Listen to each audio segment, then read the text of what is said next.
35년의 일제강점기에서 꿈에도 기리던 광복을 맞기까지 많은 독립운동가들의 희생이 있었습니다. 광복 73주년을 맞은 오늘 후손들이 고귀한 희생을 기렸습니다. 고려대를 설립한 인촌 김성수의 친일 행위가 인정됨에 따라 올해 초 국가 서훈이 취소됐습니다. 그런데 김성수의 부안 줄포면 생가는 여전히 민속문화재로 남아있어 논란이 일고 있습니다. 요즘 같은 휴가철을 맞아 주인에게 버림받은 반려동물이 크게 늘고 있습니다.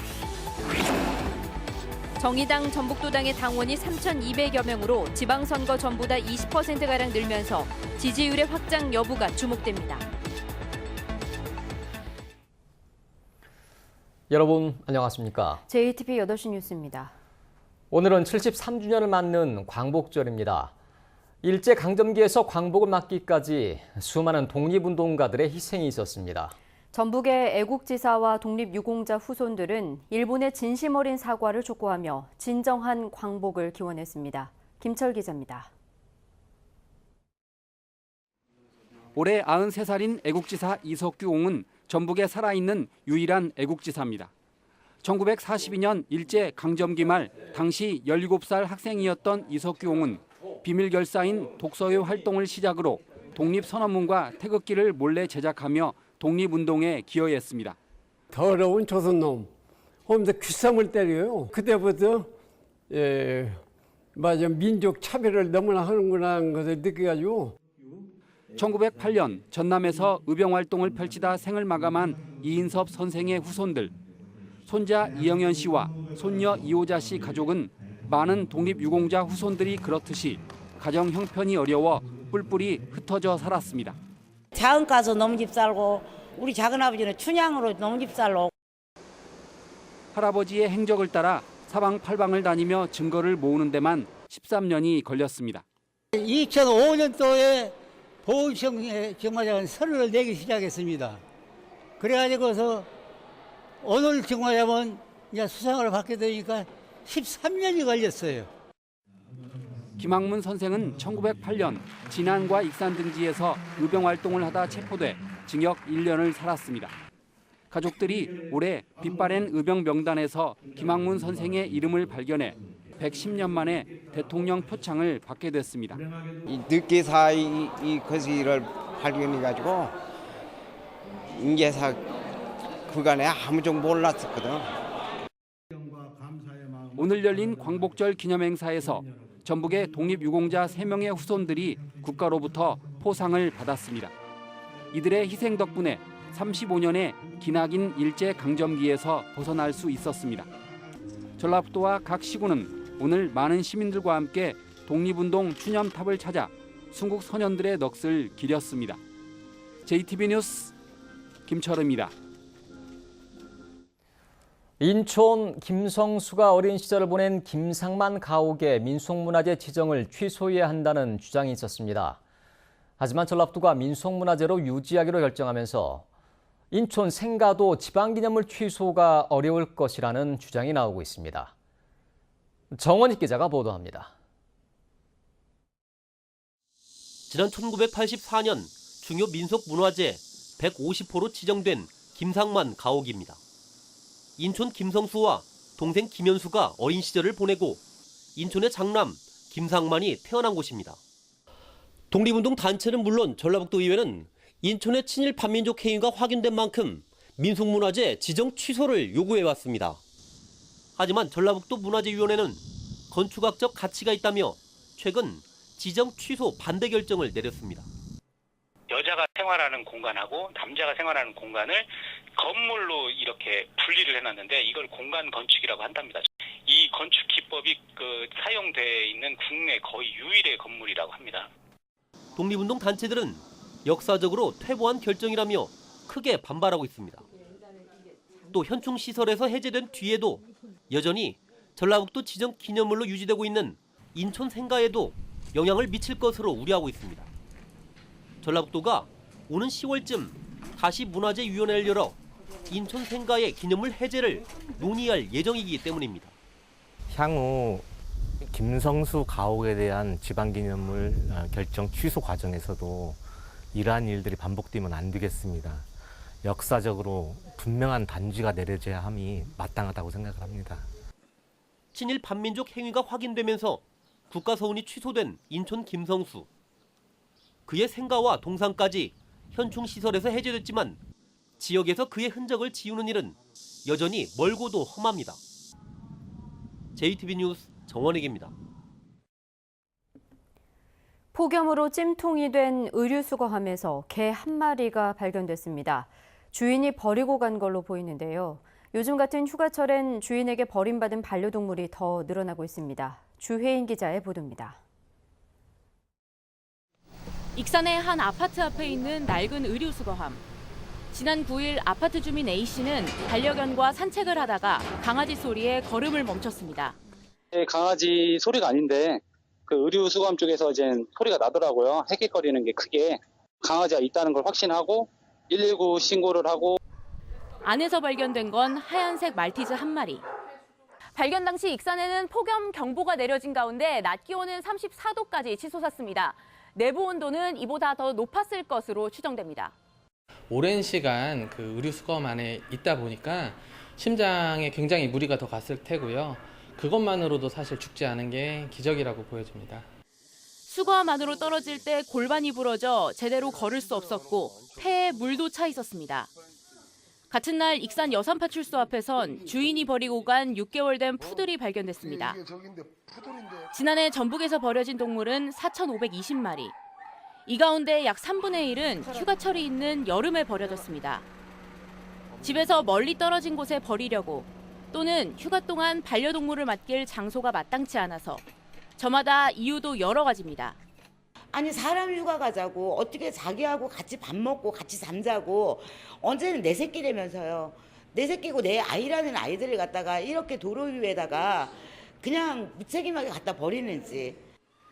지난해 전북의 유기견 가운데 등록이 된 개는 17%밖에 되지 않아서 반려동물 등록제도 유기견을 막는 데는 한계를 드러내고 있습니다. JTB 뉴스 주혜인입니다. 6.13 지방선거에서 선전했던 정의당의 상승세가 무섭습니다. 당원도 빠르게 늘어나고 있습니다. 하지만 다음 총선에서 의미 있는 결과를 내기 위해선 풀어야 될 과제가 적지 않습니다. 이승환 기자가 보도합니다. 정의당이 두 자릿수의 안정적인 지지율 속에 매주 기록을 새로 쓰고 있습니다. 이 같은 지지율 상승은 당원 증가로 나타나고 있습니다. 지방선거 전 전북에서 2,700여 명이던 당원은 현재 3,200여 명으로 20% 가까이 늘었습니다.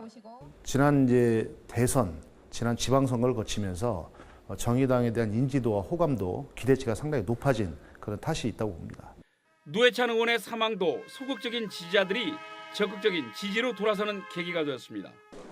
문제는 이 같은 상황이 다음 총선에서도 성과로 이어지려면 정당 지지율만큼 국회 의석을 받는 선거법 개혁이 필수적입니다. 현재의 승자 독식 구조로 되어 있는 선거법이 반드시 개혁돼야 되고 국회에서는 이것을 위해서 하루빨리 논의가 시작되어야 된다. 조직화도 시급한 과제입니다. 정의당은 현재 전주 익산 정읍 이외에는 지역위원회가 없고 농촌은 더욱 취약합니다.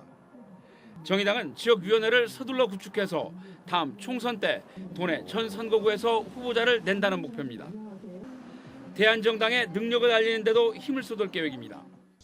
6.13 지방선거에서 크게 약진했던 정의당이 탄력이 붙은 지지율 상승을 바탕으로 다음 총선에서 또 다른 도약을 준비하고 있습니다. JTB 뉴스 이승환입니다.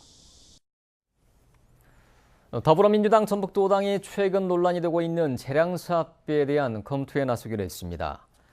안호영 민주당 전북도당위원장은 재량사업비의 순기능과 역기능을 두루 검토해 도당 차원의 바람직한 대응 방안을 고민하겠다고 밝혔습니다. 정의당은 지난 13일 기자회견에서 재량사업비는 폐해를 충분히 경험한 만큼 전면 폐지돼야 한다며 지방의회에서 절대 다수를 구성하고 있는 민주당의 공식적인 입장 표명을 촉구했습니다. 도내 고등학교의 절반 이상이 학생 수보다 많은 상장을 준 것으로 나타났습니다. 교육부가 국회에 제출한 자료에 따르면 도내 130개 고등학교의 55%인 72개 학교가 학생 수보다 많은 상장을 남발했으며 이 가운데 32개 학교의 상장은 학생 수보다 2배 이상 많은 것으로 집계됐습니다. 전북교육청은 교내 수상 경력은 학교생활 기록부에 기록할 수 있어 대입과 연관된 스펙 부풀리기로 활용될 수 있다며 교내 대회 개최 횟수나 상장수 제한 등 신뢰할 수 있는 지침을 마련하겠다고 밝혔습니다. 건물마다 붙어있는 번호판은 건물의 이름이나 마찬가지인데요. 획일적인 건물 번호판 대신 건물의 개성을 살린 다양한 건물 번호판이 도시 미관을 살리는 데 기여하고 있습니다. 하원호 기자입니다. 부안에 있는 이 주택 외벽엔 큼지막한 시계가 걸려 있습니다. 건물 번호에 12가 들어간다는 점을 착안해 건물 번호판을 시계로 꾸민 겁니다. 이 건물 번호판은 지난해 행안부가 주최한 아름다운 건물 번호판 공모에서 최우수상을 받았습니다. 시계가 외벽에 있으니 자주 보게 되고 새 주소와 결합을 하니 다들 재밌다고도 하십니다. 무엇보다 우편물이나 배달 음식을 이용할 때 빨리 찾아오셔서 좋은 것 같습니다. 전주 한옥마을의 이 숙박업소는 은행로라는 도로명에 맞춰 번호판에 은행잎을 새겼습니다. 건물 번호를 상호명으로 쓰고 있다 보니 건물 번호판이 곧 간판인 셈입니다. 저희 명칭과 도로명 주소가 같으면 저희 게스트하우스를 찾아오시기 더 쉽다라고 하셔서 파란색 오각형의 흰 글씨, 획일화된 표준형 건물 번호판 대신 건물의 개성을 살린 자율형 건물 번호판이 늘고 있습니다. 건물의 경관이나 외관에 맞게 건물 번호판을 설치해서 관광 부안의 이미지에 맞는 그 효과를 거둘 수 있도록 권장하고 있습니다. 신축 건물은 건축 허가 때 설계에 반영하고 기존 건물은 관련 부서에 새 디자인을 담은 신청서를 제출하면 건물 번호판을 바꿀 수 있습니다. JTB 뉴스 하원호입니다. 오늘 새벽 4시 20분쯤 임실군 신덕면 마을 인근 도로에서 28살 문모 씨가 몰던 2012년식 BMW X1에서 불이 났습니다. 이 불로 다친 사람은 없었지만 차량 한 대가 모두 타 소방서 추산 1,700만 원의 재산 피해가 났습니다. 불이 난 차량은 리콜 대상이 아닌 것으로 알려졌습니다. 소방당국은 운전 도중 엔진룸에서 불이 났다는 문 씨의 진술을 토대로 정확한 화재 원인을 조사하고 있습니다. 폭염 속에 악취 민원이 늘면서 악취 발생 시설에 대한 집중 점검이 이루어집니다. 전라북도는 시군과 함께 선정한 가축 분뇨와 폐기물 재활용 시설 등 악취 발생 시설 57곳을 대상으로 이달 말까지 특별 점검과 순찰을 실시하고 위반 사항에 대해서는 엄중 조치하기로 했습니다. 전라북도는 이달 초 악취 배출 허용치를 초과해 운영한 김제 가축 분뇨 재활용 시설에 시설 개선 명령을 내렸습니다. 전국체전이 2달 앞으로 다가왔지만 북한 선수단의 참가 여부는 여전히 결정되지 않고 있습니다. 전라북도는 지난 6월 1차 남북체육회담에서 북한 선수단의 익산체전 참가를 제안했지만 후속 논의가 아직도 진행되지 않고 있다면서 원활한 체전 준비를 위해 다음 달 중순까지는 참가 여부를 결정해 줄 것을 문체부에 요청했다고 밝혔습니다. 전라북도는 북측에 축구, 배구, 농구, 배드민턴, 탁구 등 모두 5개 종목 100여 명의 선수단 참가를 요청한 상태입니다. 전주시가 연말까지 행정안전부의 지역 주도형 청년 일자리 사업을 추진하기로 했습니다.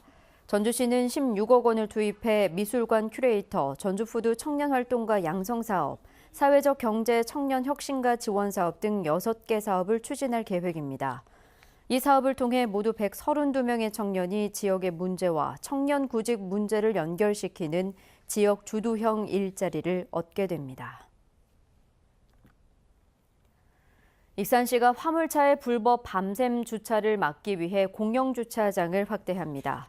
익산시는 지난달까지 밤샘 불법 주차 때문에 적발된 화물차는 356대로 지난해 168건의 2배 수준으로 증가했다고 밝혔습니다.